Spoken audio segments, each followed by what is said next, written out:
अनंत महल infinity castle कांप रहा था, जैसे किसी विशालकाय जीव की अंतिम सांसें चल रही हों। तांजीरो, जिसका शरीर लहूलुहान था, अपने हाथ में टूटी हुई तलवार लिए खड़ा था। उसके सामने मुजान की बुतसूजी, खून और दर्द से लथपथ, लेकिन उसकी आंखें अभी भी घमंडी थीं। युद्ध समाप्त होने वाला था। तांजीरो ने अपनी आखिरी शक्ति बटोरी और गुर्राया, अब इसका अंत होगा मुजान, तुम और तुम्हारा अंधेरा अब खत्म। मुजान ने जोर से हंसते हुए अपने काले पपड़ीदार हाथ से अपने सीने को चीर दिया। उसका गहरा खून बाहर बह निकला। तुम सोचते हो मुझे मारकर अंधकार मिट जाएगा? अंधेरा मेरी आत्मा में नहीं, बल्कि दुनिया की नींव में है। तुम भी मेरे जैसे बनोगे। मुजान ने उस खून से सना हुआ हाथ बिजली की तेजी से तांजीरो के सीने में ठीक उसके दिल पर घुसा दिया। एक भयानक चीख गूंजी। तांजीरो की आंखों में सूरज के निशान की जगह काली नसें उभर आईं। मुजान की आवाज एक भयानक फुसफुसाहट में बदल गई। अगर मैं मरूंगा तो मेरा खून तुम्हारे भीतर जिएगा। तुम मेरे उत्तराधिकारी, मेरे दानव राजा बनोगे। तुम मेरे अधूरे सपने को पूरा करोगे। एक पल में लाल और काली ऊर्जा तांजीरो के शरीर में समा गई। मुजान का विशाल शरीर तेजी से धुएं में बदलकर तांजीरो के भीतर विलीन हो गया। समाप्त हो गया था। डेमन स्लेयर कॉर्प्स के बचे हुए योद्धा गियू, जेनित्सु और इनोसुके जमीन पर गिरे हुए थे। अपनी जीत पर यकीन नहीं कर पा रहे थे जब तक कि उन्होंने तांजीरो को नहीं देखा। तांजीरो जमीन पर बेहोश पड़ा था। नेजुको, जो अब पूरी तरह से इंसान बन चुकी थी, कांपते हुए उसके पास भागी। वो रोते हुए उसे हिला रही थी। भैया, उठो ना, हम जीत गए, अब हम घर चलेंगे। तांजीरो ने धीरे से आंखें खोलीं।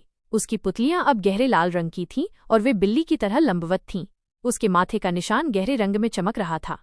नेजुको के स्पर्श पर उसने एक क्रोधित, अपरिचित गुर्राहट निकाली। गियू ने दर्द से कराहते हुए कहा, नहीं, ये मुजान का खून है।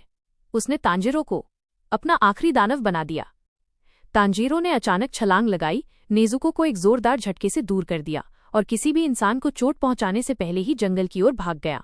गियू ने उसे रोकने की कोशिश की, पर दानव शक्ति से भरे तांजीरो को कोई नहीं पकड़ सका। सूर्य के पहले प्रकाश ने तांजीरो के डेमोनिक शरीर को कोई नुकसान नहीं पहुंचाया, क्योंकि वो अब मुजान का सिद्ध परफेक्ट वारिस बन चुका था। अंधेरे जंगल में भागते हुए तांजीरो भीतर से जल रहा था। उसका दिमाग अंधेरे कत्थई रंग के बादलों से भरा था। एक आवाज मुजान की आवाज गूंजती है, शांत हो जाओ मेरे वाहक, तुम अब दानवों के राजा हो। तुम्हारे पास अमरता है, अनंत शक्ति। तांजीरो की आवाज, जो अब भी उसकी अपनी थी, पर दर्द से भरी, मैं तुम्हारे जैसा कभी नहीं बनूंगा। मैं डेमन स्लेयर हूं। मैं अपने परिवार नेजुको की रक्षा करूंगा। मुजान की छाया तांजीरो के आत्मचेतना सबकॉन्शियस में एक विशाल कांटेदार राक्षस के रूप में दिखाई देती है। ये तांजीरो की आत्मा को जकड़ना चाहता था, लेकिन तांजीरो की आत्मा के केंद्र में उसके बचपन की यादों, नेजुको के प्यार और अपने पिता के नृत्य की यादों से बनी सूरज की एक छोटी सी धधकती ज्वाला उठती है। तांजीरो, ये ज्वाला हिनोकामी कागुरा, ये तुम्हें कभी स्वीकार नहीं करेगी। मैं अपने शरीर को तुम्हारा कब्रिस्तान बना दूंगा, तुम्हारा सिंहासन नहीं। दोनों के बीच आंतरिक युद्ध छिड़ गया। मुजान तांजीरो की मानवीयता को नष्ट करने की कोशिश करता रहा, लेकिन तांजीरो ने सूरज की श्वास की अटूट भावना से अपनी इच्छा शक्ति के किले को बचाए रखा। इस आंतरिक युद्ध ने तांजीरो को नियंत्रित करने से रोक दिया, लेकिन वो अभी भी अपनी राक्षसी भूख और शक्ति के कारण इंसान नहीं रह सकता था। 1 साल बीत गया। डेमन स्लेयर कॉर्प्स को अपने सबसे बड़े दुश्मन को हराकर सबसे बड़ा झटका लगा था। उनका सबसे अच्छा योद्धा अब उनका सबसे बड़ा डर बन गया था। सनामी शिंजुगावा, जिसके घाव अब भर चुके थे और उसकी आंखों में एक नई शांत दृढ़ता थी, कॉर्प्स का नया नेता बन गया था। वो गियू और बचे हुए हशीरा स्तंभ के साथ बैठक कर रहा था। सनामी ने मेज पर एक पुराना हैडबैंड, तांजीरोज हेड स्कार्फ रखा। वो अब इंसान नहीं रहा, लेकिन वो अभी भी तांजीरो है। वो जंगल में छिपा हुआ है, खुद को भूखा रख रहा है, जानवरों का खून पीकर जिंदा है, ताकि वो किसी इंसान को नुकसान ना पहुंचाए। गियू, दुख से, हम उसे नहीं मार सकते सनामी। सनामी ठंडी आवाज में, हम उसे मारेंगे नहीं गियू, हम उसे मुक्ति देंगे। ये एक डेमन स्लेयर का सम्मान है। हम उसे मुजान के अभिशाप से मुक्त करेंगे, चाहे इसका मतलब मौत ही क्यों ना हो। नेजुको, जिसने अपनी पूरी शक्ति वापस पाली थी, रोते हुए लेकिन दृढ़ता से खड़ी थी। मैं भी जाऊंगी, मैं उसे वापस लाऊंगी। सनामी ने सिर हिलाया। अंतिम मिशन तैयार था, दानव राजा तांजीरो की तलाश और मुक्ति। टीम तांजीरो को पहाड़ों की एक सूखी और पथरीली चोटी पर ढूंढ लेती है, जहां आसमान बादलों से फटा हुआ था और क्षितिज पर भोर का रंग छा रहा था। तांजीरो एक भयानक डेमोनिक रूप में उन पर गुर्राता है। डेमन स्लेयर्स उस पर हमला करते हैं। तांजीरो की शक्ति मुजान की तरह अनंत और तेज थी। वो एक बार में कई हशीरा को पछाड़ रहा था, लेकिन वो उन्हें मार नहीं रहा था। ऐसा लग रहा था जैसे उसके भीतर की कोई शक्ति उसे रोक रही है। तभी तांजीरो दर्द से कराह उठा और उसका शरीर हिलने लगा। उसके भीतर से एक काले धुएं की विशाल आकृति तेजी से बाहर निकली। ये मुजान के अंतिम स्वरूप की परछाई थी। मुजान का साया गूंजती हुई आवाज, तुम मूर्ख थे तांजरो। मैंने तुम्हें शक्तिशाली बनाया ताकि तुम मेरी ढाल बनो। जब मैं तुम्हारे शरीर पर पूरी तरह से हावी हो जाता तो मैं वापस आ जाता, लेकिन तुम बहुत शक्तिशाली हो गए। अब मैं तुम्हें और तुम्हारे भीतर की बची हुई रोशनी को मिटाऊंगा। मुजान के साये ने तांजरो के कमजोर पड़े शरीर को एक तरफ फेंक दिया। अब मैदान में दो शक्तियां थीं, मुजान का साया और थका हुआ तांजरो। तांजीरो गुस्से में उठते हुए, तुमने मुझे इस्तेमाल किया, अब मैं तुम्हें खत्म करूंगा।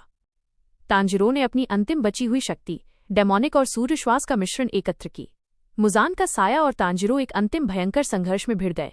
उनके टकराव से जमीन फट गई। जैसे ही तांजीरो अपनी शक्ति खोने लगा, नेज़ुको युद्ध के बीच में दौड़ती हुई आई। सनामी और गियू ने चीखकर उसे रोकने की कोशिश की। नेज़ुको, नहीं। मुजान का साया और तांजीरो दोनों उसकी ओर मुड़े।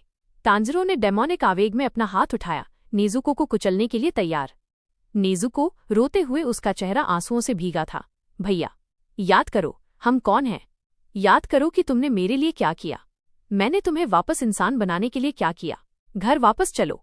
नेज़ुको के आंसू, जो पूरी तरह से इंसान के आंसू थे, तांजीरो के चेहरे पर गिरे। उन आंसुओं ने मुजान के खून के प्रभाव को जला दिया। अचानक तांजीरो का उठाया हुआ हाथ जमीन पर गिर गया। उसकी आंखें क्षण भर के लिए अपनी मूल गहरे लाल भूरे रंग में लौटीं। तांजीरो धीरे से दर्द में, परिवार, प्यार, नेज़ुको। उसने अपनी अंतिम शक्ति सूर्य की श्वास के सबसे पवित्र रूप में केंद्रित की। वो दहाड़ा, हिनोकामी कागुरा, पुनर्जन्म स्वरूप। एक तीव्र चमकदार नारंगी और सुनहरी ज्वाला तांजीरो से निकली। ये ज्वाला केवल दानवों को जलाने के लिए बनी थी और ये मुजान के साये पर टूट पड़ी। मुजान का साया चीखते हुए राख में बदल गया, हमेशा के लिए तांजीरो की आत्मा से बाहर निकल गया। मुजान का साया जलकर राख हो गया। तांजीरो, जिसका शरीर आधा जला हुआ और आधा इंसान था, जमीन पर गिर गया। नेज़ुको उसे कसकर पकड़ लेती है। सूर्य पूरी तरह से उग चुका था। गियू, आंखों में नमी, वो जिंदा है, वो जिंदा है। कानाओ मुस्कुराते हुए, वो फिर से इंसान बन गया। नेज़ुको मुस्कुराती है, पर तांजीरो जब आंखें खोलता है तो उसकी काली पुतलियों में एक हल्की सी स्थायी लाल चमक बाकी थी। नेज़ुको, ये मुजान का असर नहीं है, अब ये उसके भीतर की ताकत है, डर नहीं। उसने अंधेरे को रोशनी में बदल दिया। कुछ साल बाद दुनिया डेमन स्लेयर से मुक्त थी। तांजीरो अब एक शांत गांव में रहता था। उसके शरीर में मुजान की शक्ति का एक अंश था, जिसे उसने पूरी तरह से नियंत्रित कर लिया था। वो नए डेमन स्लेयर्स को सिखाता है। उसकी तकनीक पहले से तेज है, हर वार में प्रकाश की शक्ति है। तांजीरो, वो अंधकार कभी खत्म नहीं होता, वो हमेशा किसी न किसी रूप में मौजूद रहता है। पर जो रोशनी उसके सामने खड़ी होती है, जो प्यार और इच्छा शक्ति उसे नियंत्रित करती है, वही असली अमरता है। क्या पंछियों की आवाजें, नीला आसमान। स्क्रीन पर शब्द उभरते हैं। Demon slayer, rise of the demon king, अंतिम प्रकाश।